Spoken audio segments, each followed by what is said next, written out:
The only person I know who can rival me in zealousness, or maybe it's overzealousness, is J. Marshall Craig. And bless him for it. Okay, I've only known him for like a few months. He found me on Facebook, and I'm telling you, he is as close to me as any person in my family. I love this man. He has literally changed my life. He's a Renaissance man. He directs music videos, films. He writes books. He wrote his most famous book is the Eric Burdon biography. He also wrote Larry King's memoir with him. He wrote DeBiz's book with him. He wrote his own novel, Email. He wrote a book called You're Lucky If You're Killed about World War I. I mean, the guy is just crazy. His film that he produced, Remembering Nigel, an independent feature that DeBiz was telling you about before, festival-winning, award-winning, about to. We're all going to go. We're all going to be invited and go to the screening premiere. Yes, we will be there. Okay, he is in collections with Thomas Wolfe, Hunter Thompson, and Jack Kerouac. And if that's not a reason to get laid, I don't know what is. I'm sorry. He's written the book with Sonny Berger, the Hells Angel guy. I mean, there's just nothing this guy hasn't done. But today he's going to read to us from his factional novel, memoirish, made-up story thing. Ladies, please welcome J. Marshall Craig.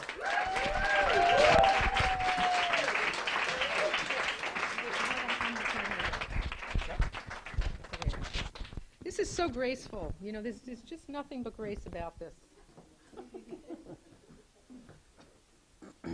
Thank you. Doesn't Vicki look great? Oh, I mean, if I'd known that in stress could be found the fountains of youth and beauty, I would have kicked the Xanax long ago. Now, I know part of Vicki's grand plan here is that I should be hawking my latest book, or two of the books I have coming out this year, one of which is Guilty by Association with Damien DeMizza Young. Comes out 10/10/10, which is his birthday. And I have another... Timmy, you better buy two. Happy present. I have another book coming out likely November, December. I'm writing with Rolling Stone, my second book with Rolling Stones keyboardist Chuck Leavell. And this is a book on the environment called Smart, Strong, and Sustainable. It's really cool. But I'm not going to read from any of those today. In my youth, I had the honor of knowing one of my favorite authors, a late Canadian author by the name of Robertson Davies. And after one of his own readings, we were talking, and he said, "Jeff, what are you writing?"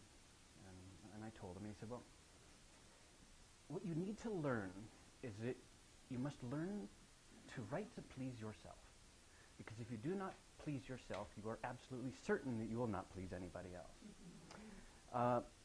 So this is not to say that writing Damien's book wasn't pleasing, or working with Chuck on another book wasn't pleasing, or any of the memoirs. But what I'm going to read to you is from my next novel, which will likely be out around this time next year. I was recently interviewed by Australian television, and the show's producers did very well in researching. They knew quite a bit about this novel because I'd done some other interviews. And the host said, "So, your next novel is a semi-autobiographical historical ghost story murder mystery cookbook." I said, "Yeah." And he said, "What's it called?" And actually, at the time, I didn't have a title, but I thought, well, it's got everything else. So all it needs salt, is what I said in the interview. I've since wavered, and I'm calling it, the working title is Ghost Soup, which is actually a little more of a literal tie to what takes place in the book. But corresponding to my creative indecision, when it comes out, start looking for something called Mozart Loves Trout. Anyway, so here we go. "Sometimes," he said, "ghosts really do try to scare people. I didn't particularly wish for Pierre Rousseau to say anything to me. When he did, and these were his first words when I opened my front door, you can imagine my lack of enthusiasm. By the time, just seconds later, that he'd walked quite disturbingly right through me and into my kitchen, the peace of my day was quite ended. Panic escalated with him picking up my freshly sharpened chef's knife. I've been following you for quite some time," he said, waving the blade recklessly. "I've been lonely, and I've chosen you for companionship." The look on my face must have been my salvation as he put the knife down and laughed. Just because I'm dead doesn't mean I don't have a sense of humor. You're so uptight. Pierre Rousseau was, as he said, dead. There's nothing gruesome about it, and had he not told me or dramatically walked through me, I wouldn't have known. After all, he took the most unusual step of ringing my doorbell.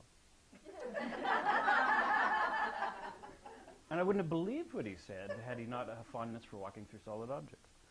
I saw that film, The Interview with the Vampire, he said. Very much fun. I thought you'd get a kick out of me saying I need a companion.